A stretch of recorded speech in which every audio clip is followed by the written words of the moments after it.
Մինչև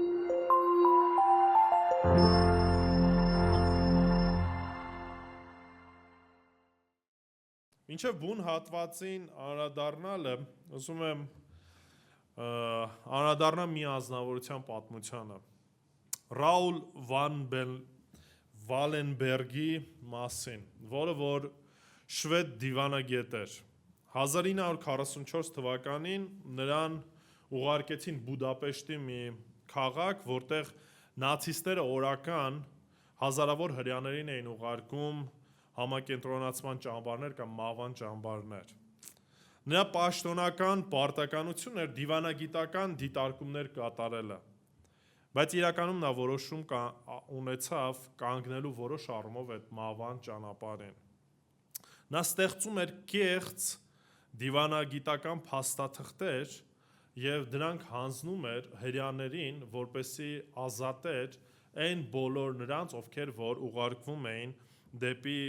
համակենտրոնացման այդ ճամբարները, ու բառացիորեն դեպքեր է լինում, որ վազում էր մահվան գնացքները և այդ գնացքներից որոշներին հանում էր։ Բնականաբար շատ զինվորներ այլ կերպ էին նայում և շատ դեպքերում իր կյանքն էր բառից բուն իմաստով վտանգված։ Հետաքրքրական է, որ արդեն երբ որ պատերազմը գալիս էր ավարտին և Կարմիր բանակը մոտենում էր քաղաքին, Վալենբերգը կարողանում է համոզել որոշ գերմանացի գեներալների, որ չհնազանդվեն կամ չկատարեն Հիտլերի հրամանները, նրանց ասելով, որ վտանգ կա հետագայում որպես պատերազմական հանցագործություն կատարելու, և այդ կերպ կարողացավ կանխել Բուդապեշտի գետոյի ոչնչացումը և դրանով իսկ փրկեց ավելի քան 97,000 հրեաների ուղիղ սպանության։ Եվ այս ընթացքում մոտավորապես 100,000 հրեաների կարողանում այս մի խիզախ, այսպես ասած, քայլով փրկի։ Երբ պատերազմը մոտենում էր ավարտին, նրան ձերբակալում են խորհրդային զորքերի կողմից ձերբակալվում է, և դրանից հետո ինչ է տեղի ունենում իր հետ, որևիցե հստակ տեղեկատվություն չկա։ Այստեղ մի արտահայտություն կա Վալենբերգից, որը որ ասել էր. երբ ընտրություն կա միջամտելու կամ լռելու, լռությունը նույնպես ընտրություն է։ Այնինչ այս մարդը լռությունը չընտրեց, այլ առանց վախենալու որոշում կայացրեց ինչ-որ կերպով օգնություն ցույց տալու։ Գիտեք, սա հիմա դեպք է, որը որ նորից, չեմ ասի, որ ինքը քրիստոնյա էր, որպես քրիստոնյա արժեքներով առաջնորդվող մեկն էր, բայց այնուամենայնիվ ամեն մեկի կյանքում, առավելևս մեր կյանքում, միշտ ընտրության հնարավորություն է գալիս։ Հնազանդվելու Տիրոջը կամ վախենալով անհնազանդ գտնվելու մեր կյանքի տարբեր իրավիճակներում։ 10-րդ գլխում արդեն խոսեցինք, որ Հիսուս Քրիստոս անդրադառնում է այն առաքելությանը և իր աշակերտներին, որ ուղարկում է այդ առաքելությունը կատարելու, հնազանդվելու։ Եվ դրա հետ մեկտեղ քաջալերում է նրանց, որպեսզի չվախենան։ Մի վախեցեք մի բան, որը որ կտեսնեք այս հատվածում 3 անգամ կրկնվող։ Ու ցանկանամ ոտքի կանգնենք, միասին ընթերցենք Մատթեոսի 10-րդ գլուխ 24-ից 33 համարները։ Մատթեոս 10, 24-ից 33։ Աշակերտն ուսուցչից առավել չէ, ոչ էլ ծառան իր տիրոջից։ Աշակերտին բավական է, որ իր ուսուցչի նման լինի, իսկ ծառային իր տիրոջ նման։ Եթե տանտիրոջը Բեելզեբուղ կոչեցին, ապա որքան ավելի նրա ընտանիքի անդամներին։ Արդ նրանցից մի վախեցեք, որովհետև չկա ծածուկ բան, որ հայտնի չդառնա, և գաղտնի բան, որ չիմացվի։ Ինչ որ ձեզ խավարի մեջ ասում եմ, լույսի մեջ ասեք, և ինչ որ լսում եք ականջին, տանիքի վրա քարոզեք։ Եվ մի վախեցեք նրանցից, ովքեր մարմինն են սպանում, բայց հոգին սպանել չեն կարող, այլ վախեցեք նրանից, ով կարող է գեհենի մեջ կորստյան մատնել և հոգին, և մարմինը։ Երկու ճնճղուկը մեկ լումայով չեն վաճառում, բայց նրանցից ոչ մեկը առանց ձեր հոր գիտության գետնին չի ընկնում։ Ձեր գլխի ամեն մի մազն էլ հաշված է։ Արդ մի վախեցեք, դուք բազում ճնճղուկներից ավելի եք։ Արդ ամեն ոք, ով ինձ մարդկանց առաջ խոստովանի, ես էլ նրանց կխոստովանեմ իմ հոր առաջ, որ երկնքում է։ Իսկ ով մարդկանց առաջ ինձ ուրանա, ես էլ նրան կուրանամ իմ հոր առաջ, որ երկնքում է։ Աղոթենք։ Մեր Տեր Աստված իրապես փառք ենք քեզ տալիս, որտեվ դու արժանի ես ամեն փառքի։ Աղոթում ենք ով Տեր, որ ողորմես մեզ, գթաս ու օգնես, որ Տեր խոսքիդ առաջ հնազանդությամբ խոնարհվենք եւ լսենք ու կատարենք այն ամեն ինչ որ դու կամենում ես, Տեր։ Ներիր մեզ, որտեվ շատ դեպքերում Տեր Աստված այո թույլ ենք տալի, որ մարդկային վախերը պատեն մեր սիրտը եւ դրանով իսկ անհնազանդ ենք գտնվում։ Օգնի, որ ամեն ինչի մեջ իրապես քո կամքը փնտրենք, քեզ հնազանդ լինենք եւ ամեն ինչի մեջ քեզ փառավորենք։ Հիսուսի սուրբ անունով, ամեն։ Նստեք խնդրեմ։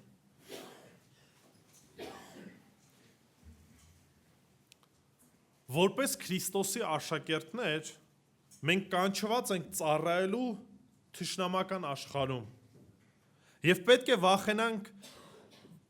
Եվ չպետք է վախենանք որևիցե խոչընդոտից, այլ հավատարմորեն ավետարանենք վստահելով հոր գերիշխանությանը։ Իմանալով, որ մենք որպես իր աշակերտներ, իր զավակներ, կանչված ենք թշնամական միջավայրում, պետք է չվախենանք, այլ հնազանդվելով Տիրոջը կամքին, կատարենք լավագույնը։ Ինչու՞, որտեվ մեր հայրը գերիշխան է։ Եվ ամեն բան իր ձեռքերի մեջ է։ Այս հատվածում միասին կնայենք 5 պատճառը, թե ինչու կարող ենք ապրել առանց վախերի։ Ինչու կարող ենք ծառայել առանց վախերի։ Առաջինը՝ մի վախեցեք անարգանքից, որտեվ դուք նման ձևով նմանվում եք ձեր Տիրոջը։ 24-25 համարը եւս մեկ անգամ ընթերցենք։ Աշակերտը ուսուցչից առավել չէ, ոչ էլ ծառան իր Տիրոջից։ Հիմա նայեք, այն ինչ որ Հիսուս Քրիստոս տեղ ասում է, աշակերտների համար շատ հստակ պարզ էր։ Հիմա մեր տրամաբանության մեջ մի քիչ աշակերտ հասկացողությունը սահմանափակվում է հետևյալ կերպով. կարծես կա դասարան, դասարանում աշակերտները նստած են, ուսուցիչը գալիս է ինչ-որ մի բան սովորեցնում է, դրանից հետո ուսուցիչը գնում է իր կյանքով ապրում, աշակերտները գնում են իրենց կյանքով են ապրում։ Հիսուսի ժամանակները աշակերտները նման վար կամ նման ընթացք չունեին։ Աշակերտները զուտ միայն լսող մարդիկ չէին, այլ մարդիկ էին, ովքեր որ ոչ միայն լսում էին, այլ քայլում էին, ապրում էին եւ փորձում էին ինչ անել, ամեն ինչով նմանվել իրենց Տիրոջը։ Նույնիսկ այս ձևի հերական արտահայտություն կար, որ լավ աշակերտը նույնիսկ զգում է իր ուսուցչի վրայի եկող հոտը։ Այսինքն այդքան սերտ փոխհարաբերություն ունեն, որ ամեն առումով աշակերտը փորձում է ինչ անել, նմանվել, կրկնօրինակել իր ուսուցչին։ Հիսուսը, երբ որ խոսում է աշակերտության մասին, չի խոսում, որ աշակերտությունը վերաբերվում է մեր հարմարավետության մասին, չի ասում, որ անվտանգություն է լինելու, չի ասում, որ ընդունված է լինելու աշակերտը, այլ ասում է, որ աշակերտության բուն իմաստը նմանվելն է ում իր ուսուցչին այս բaragայում։ Այսինքն աշակերտը մեկ ձգտում պետք է ունենա, մեկ նպատակ պետք է ունենա, նմանվի իր ուսուցչին։ Դրանից հետո նաև ավելացնում է կամ շարունակում է, ասում ոչ էլ ծառան իր Տիրոջից, այսինքն առավել չի։ Հիմա նայեք, իրականում հետաքրքիր է, մենք միաժամանակ համ աշակերտ ենք, համ Քրիստոսի ծառա ենք։ Եվ պետք է հասկանանք, ինչպես որ աշակերտն է իր ուսուցիչ ցածր, նույնպես երբ որ նայում ենք Տեր ծառա փոխհարաբերության մեջ, նույնպես այս հստակ բաժանումը կա, հստակ տարբերությունը կա։ Ինչի համար է Հիսուս Քրիստոս այս օրինակը բերում։ Որպեսզի շատ հստակ պարզ լինի, ինչ պետք է ակնկալեն աշակերտները, ինչ պետք է ակնկալեն ծառաները, երբ որ իրենց ուսուցչին կամ իրենց Տիրոջը ինչ արեցին, անվանեցին Բեզեբուխ։ Շարունակության մեջ նայեք 25 համարը, ասում է աշակերտին բավարար է, որ իր ուսուցչին նման լինի, իսկ ծառային իր Տիրոջ նման լինի։ Այսինքն ձեզ համար ձեր գերագույն նպատակը սա պետք է լինի, բայց ասում է, եթե Տիրոջը Բեելզեբուղ կոչեցին, ապա որքան ավելի նրա ընտանիքի անդամներին։ Բեելզեբուղ, գիտեք, այս են ծանր իրականություններ, որը որ կար է շրջապատում։ Բեելզեբուղը գալիս է բաղ անունից մի փոքր ձևավորված եւ կա որոշակի մեկնաբանություն, որ նշանակում է ճանճերի տեր, չնայած այլ մեկնաբանություն էլ կա։ Հրեաներն օգտագործում են սա զուտ վիրավորելու եւ այսև ասելու, որ դու սատանա ես կամ սատանայական կերպարով ես անում այդ ամեն ինչը։ Եվ Հիսուս Քրիստոս այս ամեն ինչը երբ որ ներկայացնում է, այս մեղադրանքի մասին խոսում է, որ բոլոր նրանք, ովքեր որ Տեր Հիսուս Քրիստոսի հետևորդներն են, իրենք պետք է հասկանան, որ եթե վիրավորեցին, եթե հալածեցին, եթե անարգեցին Տեր Հիսուս Քրիստոսին, մենք չպետք է վախենանք դրանից, այլ մենք պետք է պատրաստ լինենք այդ ամեն ինչ անելու, ընդունելու։ Վստահ եմ լսել եք այս արտահայտությունը, երբ որ մի այդի տապտակում են մյուսը դարձրու, շատերը չեն հասկանում բուն իմաստը, դա ֆիզիկական ցավ պատճառելու մասին չէր խոսքը գնում, այլ անարգանքի մասին էր վերաբերվում։ Նման ձևով նման հարվածը անարգանք էր դիմացինի նկատմամբ։ Եվ Տեր Հիսուս Քրիստոս զգուշացնում է, որ ինչպես որ վարվել են իմ նկատմամբ, նույնպես եւ վարվելու են ձեր նկատմամբ։ Հակառակ ինչ որ ակնկալիքներ մի ունեցեք, մի ապրեք, մի միջավայրում կարծես թե այդ ամեն ինչը ձեզանից ինչա լինելու, դուրս է լինելու, դուք սրա մեջ մասն չեք ունենալու։ Հալածանքը քրիստոնյայի կյանքի մեջ բացառություն չէ, այլ սպասելի իրականություն է։ Ինչու, որովհետև ծառայում ենք, ապրում ենք թշնամական միջավայրում։ Մի միջավայրում, որը որ մերժեց, սպանեց եւ դատապարտեց Տեր Հիսուս Քրիստոսին։ Մի վախեցեք, թե մարդիկ ինչ կասեն ձեր մասին։ Եթե աշակերտ եք, ուրեմն նմանվեք ձեր ուսուցչին։ Եթե ծառա եք, նմանվեք ձեր Տիրոջը։ Եթե ընտանիքի անդամ եք, նմանվեք ընտանիքի գլխին, որը որ նորից Տեր Հիսուս Քրիստոսն է։ Հետաքրքիր է այս հատվածում նորից Տեր Հիսուս հանրադառնում է, թե որպես ծառա, թե որպես աշակերտ, թե որպես ընտանիքի անդամներ։ Հավատարմությունը, հիշեք, միշտ բերելու է անարգանքի աշխարհի կողմից։ Եվ դա նշան չէ, որ սխալ ճանապարհով եք ընթանում, այլ գուցե հակառակը։ Նշան է, որ ճիշտ ճանապարհի վրա եք, որտեղ ինչպես որ աշխարհը ատեց Հիսուսին, նույնպես եւ ատելու է իր հետևորդներին։ Եթե աշխարհը քեզ ընդունում է առանց հակադրության, հարց տուր ինքդ քեզ. ում ես նմանվում, ինչ ընթացք ունես, որ աշխարհը առանց որևիցե հարցի, առանց որևիցե ինչ որ ընթացքի քեզ ընդունում է որպես իր հեսև ասած մեկը։ Եթե հավատքդ երբեք խնդիրներ չի ստեղծում, ի նկատի ունեմ աշխարհում, ուրեմն գուցե այն երբեք չի դրսևորվում, որտեվ եթե մեր հավատքը դրսևորվի, անարգանք ուզենք թե չուզենք կրելու ենք աշխարհում։ Խնդիրներ ուզենք թե չուզենք ունենալու ենք։ Ուրեմն մի վախեցեք անարգանքից, որտեվ ամեն ինչից առաջ ձեր Տիրոջը անարգեցին։ Ամեն ինչից առաջ ձեր ուսուցչին անարգեցին։ Տեր Հիսուս Քրիստոսին։ Մենք մեր Փրկչից Տեր Հիսուս Քրիստոսից առավել չենք։ Երկրորդը, մի վախեցեք մարդկային ընդհանրապես որևիցե արձագանքից, որովհետև ճշմարտությունը վաղ թե ուշ ինչ կանի, կհայտնվի։ Ճշմարտությունը կհայտնվի, այսօր նորից Արմեն եղբայրս անդրադարձավ Հոբ գրքից, երբ որ խոսում էր։ Նայեք 26 համարը։ Ասում է այդ նրանցից մի վախեցեք, որովհետև չկա ծածուկ բան, որ հայտնի չդառնա, եւ գաղտնի բան, որ չիմացվի։ Այսինքն ճշմարտությունն ունի վերջնական հրապարակման ժամանակահատված։ Վաղ թե ուշ այդ ամեն ինչ ինչա լինելու, հայտնվելու է։ Այն ինչ որ այսօր ծաղրվում է, մի օր պիտի ինչ անի, հրճակվի։ Այն ինչ որ այսօր մերժվում է, մի օր պետքա ինչ անի, հաստատվի։ Ճշմարտությունը երբեք վտանգված չէ նրանով, որ այն ասվում է, այլ վտանգված է այն ժամանակ, երբ որ հաճախ լրացվում է։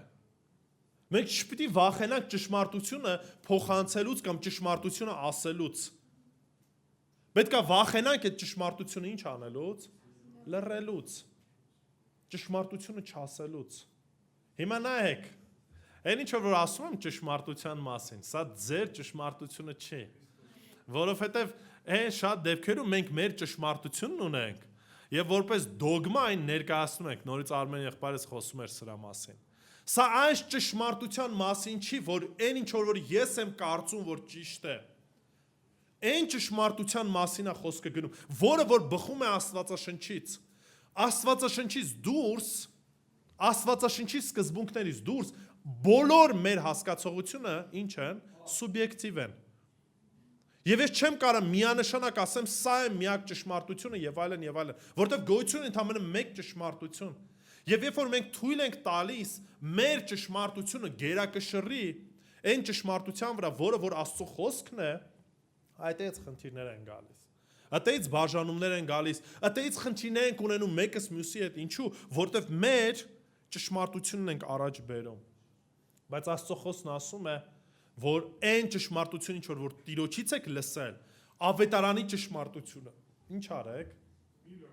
Մի լռեք, փոխանցեք, լիարժեք փոխանցեք,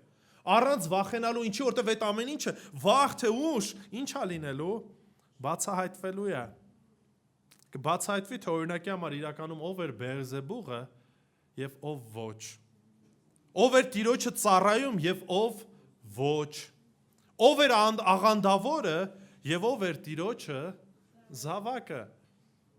Այս ամեն ինչը ժամանակը ցույց է տալու։ Երբ որ Տերը գա այդ ամեն ինչը հստակ ինչ կանի, կերևա։ Դրա համար մի վախեցեք ճշմարտությունն ասելուց։ 27 համարը ինչ որ ձեզ խավարի մեջ ասվում է, լուսի մեջ ասեք։ Ինչ որ լսում եք ականջին տանիքների վրա, ինչ արեք, քարոզեք։ Հիսուս չի ասում մտածեք, թե որտեղ կարելի է խոսել եւ որտեղ ոչ։ Նա ասում է ինչ որ լսում եք, քարոզեք տանիքների վրա։ Իրեք այն ժամանակ տանիքները հարթ են եւ կար sense ասած ցանկապատած հատված, որպեսի տանիքից չընկնեն։ Ինչի որտեղ զով պահին հարմար էր մարդկանց այնտեղ նստել, խոսել, շփվել, այսինքն հանգստանալ։ Բայց պատկերացեք եւս մեկ բան։ Այդ տանիքը նաեւ եթե կանգնած եք բարձր, շատ լավ է ձև ասած բեմահարթակա ինչ անելու, ճշմարտությունը փոխանցելու։ Այո, ժամանակ կար, երբ որ Հիսուս Քրիստոս ասում էր լուր մնացեք, մի ասեք այն ինչ որ ասում եմ, մի ասեք, մի փոխանցեք այն ինչ որ տեսնում եք, ինչի որտեղ դեռևս այդ ժամանակը չկար։ Բայց գալիս է պահը եւ արդեն իսկ եկել է, որ ասում է այն ինչ որ ինչ արեցիք, լսեցիք, պետք է արդեն ինչ անեք, բարձրաձայն բոլորին փոխանցեք։ Բոլորին պետք է այդ ավետարանը տարածվի։ Ամբողջ աշխարհով մեկ պետք է գնաք այդ ճշմարտությունը փոխանցեք։ Ժամանակը չէ լուր մնալու։ Ամեն ամիս, երբ որ միասին Տիրոջ ընթրիքն ենք հիշում, կհիշեք, ասում է, եւ սա ինչ արեք, փոխանցեք, քարոզեք, մինչեւ որ Տերը գա։ Տիրոջ ման ենք պատմում։ Այն ճշմարտությունը, առանց որի փրկություն չկա։ Դա համար Հռոմեացիս նամակի մեջ Պողոս Արաքյանն ասում է, ինչպես մարդիկ լսեն, եթե ուղարկված մարդիկ չլինեն։ Ինչպես լսեն, եթե այդ մարդիկ չքարոզեն, չխոսեն։ Ինչպես կհավատան, եթե Աստծո խոսքը կամ ավետարանը չլսեն։ Եվ ինչպես կփրկվեն, եթե չհավատան։ Հասկանում եք, այս ամեն ինչը մեկը մյուսի հետ փոխկապակցված է։ Իմ խնդիրը չի իրականում ով կփրկվի եւ ով չի փրկվի, դա իմ շրջանակը չի։ Իմ խնդիրս ինչ անել, ավետարանելն է, ճշմարտությունը փոխանցելն է։ Ամեն առիթ փնտրելն է, որպեսզի այդտեղ խոսեմ, դրա համար ասում եմ, թե պատե, թե անպատե ավետարանը ինչ եմ անում, փոխանցում եմ։ Ամեն իրավիճակներում օգտագործում եմ դա։ Շատ հաճախ մենք լռում ենք ոչ թե այն պատճառով, որ չգիտենք ճշմարտությունը, այլ որտեղ վախենում ենք արձագանքից։ Բայց մարդկանց արձագանքը մեր պատասխանատվության վրա չի։ Դա Աստծո գործն է։ Մեր պատասխանատվությունը մեկն է՝ հնազանդություն եւ վերջ։ Առանց ավելորդ հարցերի։ Ու սա նորից չի վերաբերվում ստեղ էս 4 պատերի շրջանակում։ Վարսավիրանոց եք գնում, աղոթեք, մտածեք ոնց կարեք այդ վարսավիրին քարոզեք։ տաքսի եք նստել, ձեր միտքը թող լինի ոչ թե քաղաքականությունը, ոչ թե ուրիշ ինչ-որ բաները, այլ այն, որ ոնց կարամ ես ավետանը փոխանցեմ։ Օթանավական եք նստում, ձեր կողքը մեկն է, որ գոնե, չգիտեմ, օթանավ եք նստել, որը որ մի քանի ժամ ձեր կողքն է լինելու։ Ну, այդ աստիճան չհասցվի, բայց հավատացնում եմ ձեզ մեծամասամբ մարդիկ պատրաստ են լսելու, կռիվ չտալու։ Այս առիթը փնտրեք, սրա մասին մտածեք։ Երբ որ մենք սրա մասին մտածենք, հավատացնում եմ ձեզ շատ բան այլ կերպ կլինի։ Այլ տրամաբանությամբ կառաջնորդվեք։ Երրորդը, մի վախեցեք մարմինը վնասողներից, այլ վախեցեք հոգիների Տիրոջից, 28 համարը։ Եվ ասում եմ, եւ մի վախեցեք նրանցից, ովքեր մարմինն են սպանում։ Ում մասին է խոսքը գնում։ Մարդկանց ուշադրություն դարձեք, այն Հիսուս Քրիստոսն ասում, որը որ գիտի, որ որոշ ժամանակ հետո իր մարմինն են սպանելու։ Գիտի, որ նույն բանը նաև սպասվում է աշակերտներին։ Մի վախեցեք այդ մարդկանցից, որոնք որ կարան ձեր կյանքը վերցնեն։ Այլ վախեցեք նրանից, ասում է, բայց հոգին սպանել չեն կարող։ Հոբի գիրքին նույնց անդրադառնանք։ Հա սատանային թույլատրություն տվեց մարմնին կպնի։ Բայց կյանքը օրինակի համար Տերն ասեց, որ կյանքին ձեռք չես տալու, սահմանափակեց, իշխանություն չունես։ Լինում են դեպքեր, որ նույնիսկ իշխանություն է ունենում չարը, մարդիկ մեր կյանքի վրա նույնպես, բայց մեր հոգու վրա որևիցե մեկը իշխանություն չունի։ Որևիցե մեկը իշխանություն չունի։ Այլ ավելի վախեցեք նրանից, ով կարող է գեհենի մեջ կորստյան մատնել, ուշադրություն դարձեք, եւ հոգին, եւ մարմինը։ Ում մասին է խոսքը գնում։ Աստծո մասին է խոսքը գնում։ Մարդիկ կարող են վնասել, կարող են անարգանք ցույց տալ, կարող են վիրավորել, նույնիսկ էլի եմ ասում, կարող են նույնիսկ սպանել ամենայն վերջի ծայրահեղը, ինչ որ կարող են անել։ Դրանից առավել ոչինչ չեն կարող անել։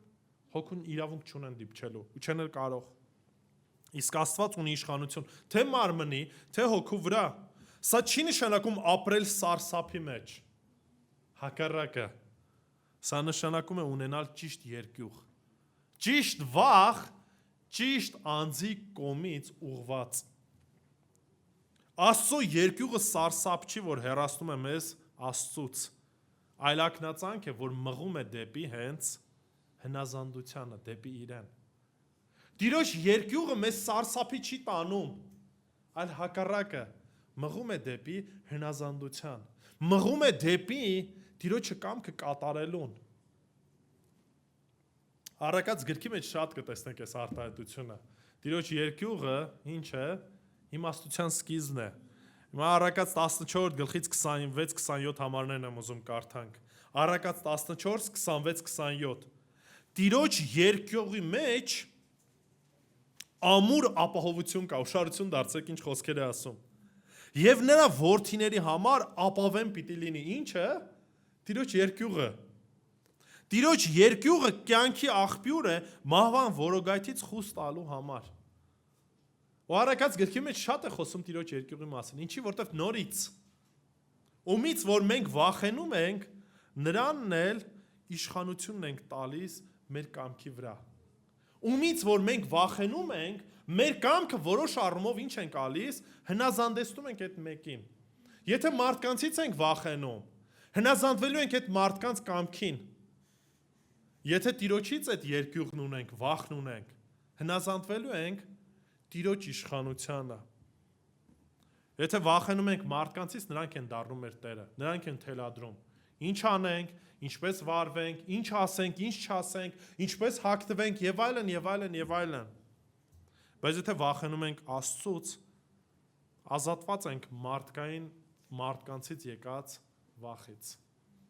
Եվ Տիրոջ մեջ ինչ ունենք, ազատություն ունենք, Տիրոջ մեջ։ Չորրորդը, մի վախեցեք ապագայից, որովհետև ունեք հոգատար հայր։ Մի վախեցեք ապագայից, մի վախեցեք ձեր ներկայից, ինչ որ հիմա այս պայծառությամբ գտնվում եք, ինչու որտև ունեք հոգատար հայր։ 29-ից 31 համարը։ Երկու ճնճղուկը մեկ լումայով չեն վաճառում, հարց է տալիս։ Վաճառում են։ Բայց նրանցից ոչ մեկը առանց ձեր հոր գիտության գետնին չի ընկնում։ Հիսուս բերում է ամենապարզ օրինակը, բայց դրա մեջ բավականին խորը իմաստ կար։ Ճնճղուկը այն ժամանակ ամենաէժան կերակուրն էր համարվում։ Իսկ լուման ամենաէժան մետաղադրամն էր հռոմեական կայսրության մեջ։ Եվ ուշադրություն դարձեք, որ ասում է, որ մեկ լումայով երկու նույնիսկ ճնճղուկ են առնում, չէ՞։ Ասում է, բայց ուշադրություն դարձեք, նույնիսկ այս 0.5 լումա արժեցող ճնճղուկը Աստծո համար այնպես չի, որ իր կամքից կամ իր հասկացողությունից դուրս է։ Ինչ է ասում, որ իր թույլատվությամբ է եւ իր գիտությամբ է, որ նույնիսկ գետնին ընկնելու է այդ ճնճղուկը։ Շարունակությունը նայեք։ Ասում է ձեր գլխի մազերն էլ հաշված է։ Հիմա անդրադառնում է ճնճղուկի մասին խոսեց, հիմա էլ անդրադառնում է մեր մարմնի այս եւ ասած ամենափոքր ինչ որ մասնիկի, մազերի, որ հազարավորներ ունենք։ Ես օրինակի համար իմ մազերի հաշիվը չգիտեմ։ Գուցե ճաղատ մարդկանց համար հեշտ է, բայց նա մենակ գլխի մազերը հաշվելը կարան, բայց մնացածը չեն կարան։ Բայց ուշադրություն դարձեք, ասում է, որ ձեր Տերը, ձեր Հայրը, նույնիսկ ձեր մազերի քանակը ինչը գիտի։ Այսինքն մի կարծեք, որ Տերը ձեզ համար հոգ չի տանում, դուք Տիրոջ համար, հոր համար կարևոր չեք։ Մի կարծեք, որ այդ կարգավիճակում եք գտնվում։ Եթե ամեն բան Տիրոջ գերիշխանության տակ է, նույնիսկ այս ճնճղուկները, ասում է ձեր մազերը հաշված են։ Արդ մի վախեցեք, դուք բազում ճնճղուկներից ինչ եք, ավելի եք, թանկ եք։ Տեր Հիսուս Քրիստոս ճնճղուկների համար չխաչվեց։ Մեր համար խաչվեց։ Եվ դա է այն գինը, որը որ Տերը վճարեց։ Ու նորից դրա համար եմ ասում, մի մտածեք, թե ինչ է լինելու։ Մի մտածեք ձեր ապագայի, ձեր ներկայի մասին։ Ունեք հոգատար Հայր, որը որ ամեն բան գիտի։ Աստծո գերիշխանությունը երբեք վերացական գաղափար չի, հասկանում եք, մենք շատ ենք խոսում սրա մասին։ Բայց այն խորապես անձնական, այն վերաբերվում է ձեր ամեն օրվա ընթացքին, ձեր հասկացողությանը, ձեր քայլերին, որովհետև եթե ես չեմ հավատում Աստծո գերիշխանությանը, ես վախ կունենամ վաղվա օրվա վրա։ Ես վախ կունենամ ընդհանրապես կյանքիս ամեն վայրկյանի համար, ինչի, որովհետև եթե Աստծո գերիշխանությունը չկա, ուրեմն իմ կյանքը ինքնահոսի մեջ է։ Ու շատ դեպքերում դրա համար ինչ եմ անելու, վախենալու եմ սատանայից, դևերից, մարդկանցից, իրավիճակներից, նախագահներից, պետություններից, էկոնոմիկայից եւ այլն եւ այլն եւ այլն։ Բայց եթե հավատում եմ Տիրոջ գերիշխանությանը, այս ամեն ինչը դառնում են երկրորդական, երրորդական հարցեր, ինչի որտեվ գիտեմ, որ այս ամեն ինչի շրջանակում, այս ամեն ինչը ում ձեռքերի մեջ է։ Աստծո ձեռքերի մեջ է։ Դավիթ թագավորը հետևյալ խոսքն է ասում Սաղմոս 37:25, ասում է ես երեխա եմ եւ ծերացա, բայց արդարին Աստծուց լքված չտեսա եւ նրա զավակին հաց մուրացող։ Երբ որ խոսում է նորից արդարության մասին, աստվածային չափանիշներով արդարության մասին է խոսքը գնում։ Ճիշտ է, սա բացարձակ ճշմարտություն չի, բայց ամեն դեպքում մեր կյանքում մենք դա կարող ենք ինչ անել, վկայել։ Մեր կյանքում մենք կարող ենք վկայել ինչպես է Տերը ինչ արել, պահել։ Իր ժամանակին տվել այն, ինչի մեջ որ կարիքը մենք ունեցել ենք։ Այո, դա չի նշանակում դժվարություն չունենալ, դա նշանակում է վստահել։ Հիսուս դրա մասին հստակ ասել էր նաև 7-րդ գլխում, 7-ից 11 համարներում, ասում է խնդրեք եւ կտրվի ձեզ, փնտրեք եւ կգտնեք, բախեք եւ կբացվի, որովհետեւ ով խնդրում է, ստանում է, ով փնտրում է, գտնում է, ով բախում է, նրան բացվում է։ Կամ ով է ձեզանից այն մարդը, որից իր որդին հաց խնդրի, նրան քար կտա։ Կամ են մեջ տենց ծնողներ։ Հույսով եմ, որ չկա։ Ասում է, կամ ձուկ խնդրի, նրան օձ կտա։ Արդ եթե դուք որ չար եք, ում համեմատենք մենք իրականում չար։ Աստծո առաջ։ Եթե համեմատենք Աստծո սրբության ու կատարյալ բարության համեմատ, մենք էությամբ չար ենք։ Ասում է դուք, որ չար եք, ձեր զավակներին բարի պարգևնել տալը գիտեք, հապա որքան առավել ձեր հայրը, որ երկնքում է, բարիքներ կտա նրանց, ովքեր խնդրում են իրեն, ովքեր իրեն ունեն։ Սա այն ապահովությունը, որին որ մենք վստահում ենք։ Սա այն հույսը, որով որ մենք ապրում ենք, ու նորից մեր հույսը, մեր ապագան կախված չէ ղեկավարներից, կախված չէ ոչ էլ Ամերիկայից, ոչ Ռուսաստանից, ոչ Պարսկաստանից, ոչ Թուրքիայից, ոչ Ադրբեջանից, որևիցե մի պետությունից կախված չէ մեր հույսը։ Եվ մեր վստահությունն ու ապահովությունը նորից չի գալիս այս հարցերից, այլ միմիայն նրանից, որ մեր Տերը գերիշխան է եւ հոգատար է։ Մեր հայրը հոգատար է եւ այդ հոգատարությունը իրականում ամեն վարքան անկեղծ որ լինենք, մենք տեսնում ենք։ Քո ապագան պատահականությունների շարք չէ։ Այն գտնվում է մեր երկնավոր Հոր ձեռքերում։ Վախը հաճախ գալիս է ինչից՝ մոռացկությունից, թերահավատությունից։ Երբ մոռանում ենք, թե ով է մեր հայրը եւ ինչ իշխանություն ունի։ Դրա համար Մատթեոսի ավետարանում անդադ կպտտվի այս հասկացողությունը, որ ողջ իշխանությունը պատկանում է ում։ Տեր Հիսուս Քրիստոսին։ Նրանն է ողջ իշխանությունը, թե երկնքում, թե երկրից վրա, եւ այս հասկացողության մեջ պետք է աճենք։ Դրա համար մի վախեցեք ոչ ներկայիս իրավիճակներին, ոչ էլ ապագայի հետ կապված, ինչի որտեվ հոգատար հայր ունեք։ Եվ վերջինը 5-րդը, մի վախեցեք գալիք դատաստանից, որովհետև Քրիստոսն է ձեր միջնորդը, Քրիստոսն է ձեր այն քահանայապետը, որը որ Տիրոջ աջ կողմը նստած է։ 32-33 համարներ։ Ամփոփելով այս ամեն ինչը Տեր Հիսուսն ասում է. Արդ ամեն ոք, ով ինձ մարդկանց առաջ խոստովանի, ես էլ նրան կխոստովանեմ իմ հոր առաջ, որ երկնքում է։ Խոստովանել խոմոլեգեո բառն է հունարեն, որը որ նշանակում է պարտավորվել ինչ-որ բան անել, կամ մեկի համար խոստանալ, վստահեցնել, կամ ընդհանուր տեսակետ ունենալ, կամ ընդհանուր մտքի մեջ լինել որևիցե հարցի շուրջ։ Այսինքն այլ կերպ ասած հրապարակայնորեն նույնացնել քեզ Քրիստոսի հետ։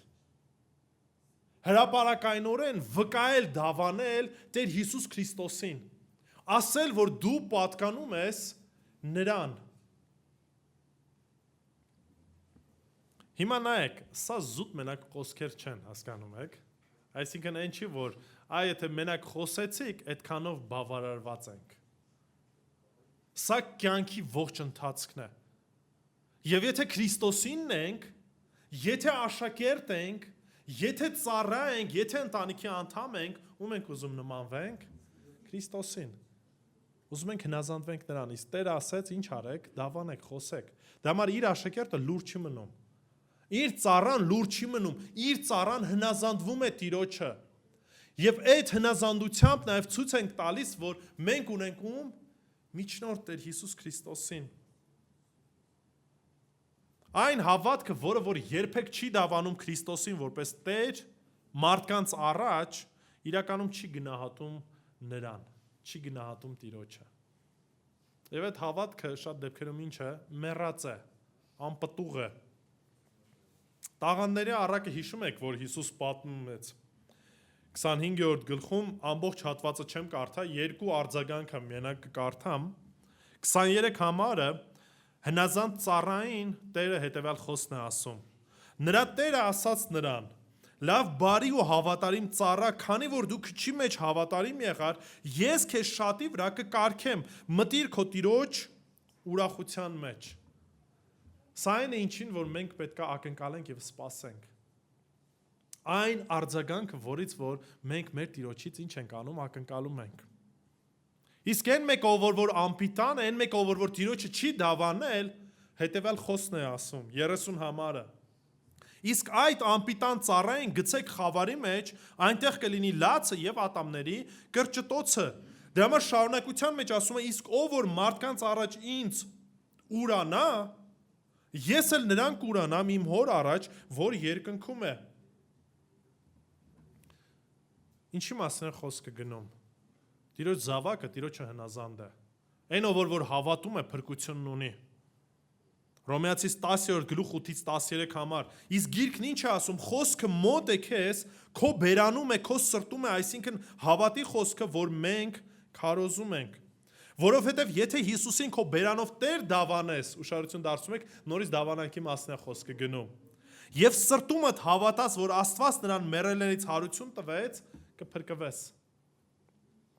Քանի որ սրտով հավատում են արդարանալու համար եւ բերանով դավանում են փրկության համար, որտեվ գիրքն ասում է ամեն ոք ով նրան հավատա չի ամաչելու։ Ինչու՞ չի ամաչելու, որտեվ կատարյալ է, որտեվ ամեն բան 100%-ով ճիշտ է արել, չէ, որտեվ միջնորդ ունենք։ Որտեվ մեր ամոթի տեղը, մեր մեղքերի տեղը, մեր սխալների փոխարեն արդեն իսկ Տեր Հիսուս Քրիստոս վճարել է։ Որտեվ միջնորդ ունենք։ Հրեայի եւ հույնի մեջ խտրություն չկա, որտեվ բոլորի Տերը նույնն է։ Առատաձեռն բոլորի հանդեպ, ովքեր կանչում են իրեն։ Ուշադրություն դարձեք, ես միտքը անդադ կտեսնեք Տիրոջ առատաձեռնությունը։ Քանի որ ով Տիրոջ անունը կանչի, կփրկվի։ Մենք միջնորդ ունենք հոր առաջ եւ այդ միջնորդը ով է, Հիսուս Քրիստոսը։ Նա է միակ ճշմարիտ միջնորդը, նա է մեր հույսը, որ դատաստանի ժամանակ մենք չպետք է ինչ անենք, վախենանք, ամաչենք։ Եթե վստահել ենք իրեն որպես մեր Տեր, ապա ամոթով չենք մնա։ Հռոմեացիս 8:32-35 համարները։ Նա ով իր որդուն էլ չխնայեց, այլ մեզ բոլորիս համար նրան մահվան մատնեց, ինչպես նրա հետ մեզ ամեն ինչ չի շնորհի։ Ուշադրություն դարձեք, նորից ինչ է ասում Պողոս առաքյալը։ Եթե իր որդուն ամենաթանկը տվեց, ինչ է կարծում մնացած բաները, ինչի կարիքը որ մենք ունենք, արդյոք Տերը չի շնորհի։ Ով է որ Աստծու ընտրյալներին մեղադրելու է, ով է մեղադրում Աստծու ընտրյալներին։ Սատանան է մեղադրում։ Աստված է որ արդարացնում է։ Ով է որ դատապարտելու է։ Քրիստոս Հիսուսը ով մեռավ, ավելին որ հարություն էլ առավ, Աստծո աջ կողմում է եւ մեզ համար բարեխոսել է։ Արդ Քրիստոսի սիրուց ով կբաժանի, նորից հարց է տալիս։ Ոչ մեկ ժողովուրդ։ Ոչ մեկ եւ ոչ մի բան։ Տառապանքը հարց է տալիս։ Նեղությունը, հալածանքը, սովը, մերկությունը, վտանգը, սուրը, ցանկը կարաք շարունակեք։ Որ ինչ որ ասում էր Պողոս առաքյալը այս ամեն ինչի միջից անցել է։ Բայց գիտեր մի բան, որ ոչ մի բան ի վիճակի չի եւ չի կարող Տիրոջը սիրուց բաժանել։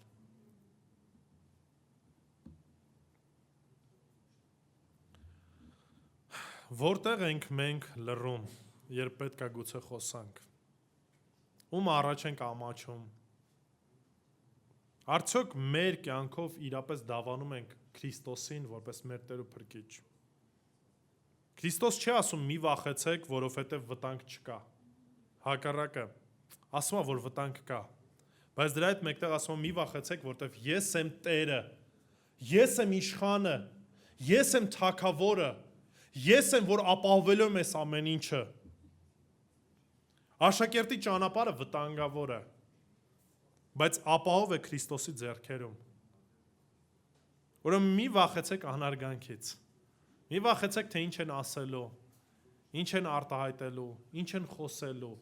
Մի վախեցեք այս ամեն ինչից։ Մի վախեցեք մարդկային արձագանքից։ Կընդունեն խոսքը չեն ընդունի, որտեղ ձեզ չեն ընդունելու, ոչ էլ ձեզ են մերժելու։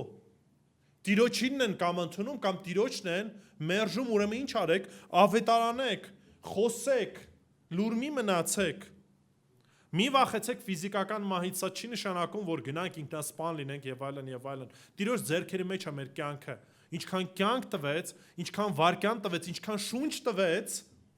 Տիրոջը փառքը պետքա պատմենք։ Մի վախեցեք ապագայից, որտեվ նորից ապագանում ձեռքերում է, Աստծո ձեռքերում է, Տիրոջ ձեռքերում է, եւ սա վերացական խոսքեր չի, հասկանում եք։ Եթե մեկը հավատում է, եթե մեկը Տիրոջ մեջ է, այդ վստահությունն ունի ու չի վախենում գալիք բաներից։ Մեր ապահովությունը աշխարհը չէ։ Մեր ապահովությունը Տեր Հիսուս Քրիստոսն է։ Եվ մի վախեցեք գալիք դատաստանից, որը որ բոլորն են կանգնելու։ Տիրոջ դատաստանի առաջ բոլորն են կանգնելու։ Մենք չենք վախենում ոչ թե որ լավն ենք։ Մենք չենք վախենում ոչ թե որ արդար ենք 100%-ով։ Մենք չենք վախենում ոչ թե որ սուրբ ենք։ Մենք չենք վախենում, որովհետև միջնորդ ունենք Տեր Հիսուս Քրիստոսին, ով որ մեզ համար արդարություն դարձավ, ով որ մեզ համար սրբություն դարձավ, ով որ մեզ համար փրկության ճանապարհ դարձավ, ով որ մեր հավատքի հիմքն է եւ հույսը, եւ միակ ճանապարհը, որ տանում է դեպի փրկություն, դեպի Հորը։ Ուստի մի վախեցեք եւ Տիրոջ փառքը տարածեք ձեր կյանքով։ Ու թող որ Տերը փառավորվի ձեր կյանքում։ Աղոթենք։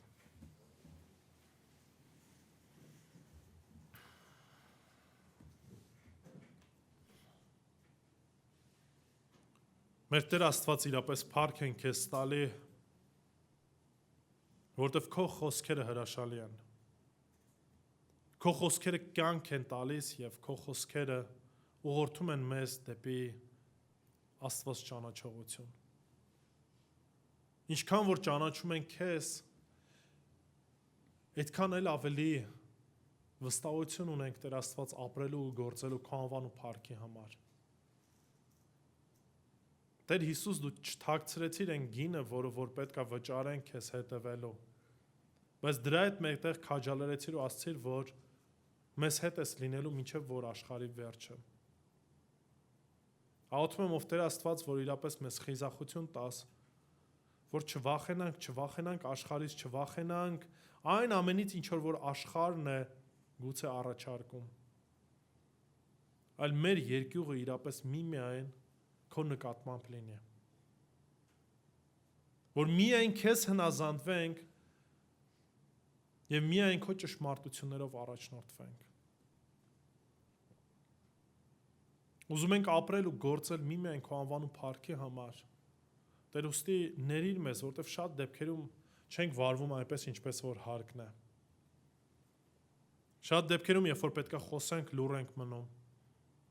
Երբ որ մեր հավատքը գործնականում պետքա ցույց տանք, վարվում ենք մեր ցանկություններով, մեր կամքով։ Երբ որ խնդիրների մեջ ենք, ինչ որ կերպով անհավատություն ենք ցույց տալիս եւ մեր վստահությունը քո վրա չենք դնում։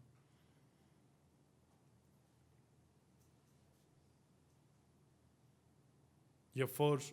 վախենում ենք մեր սեփական անձից,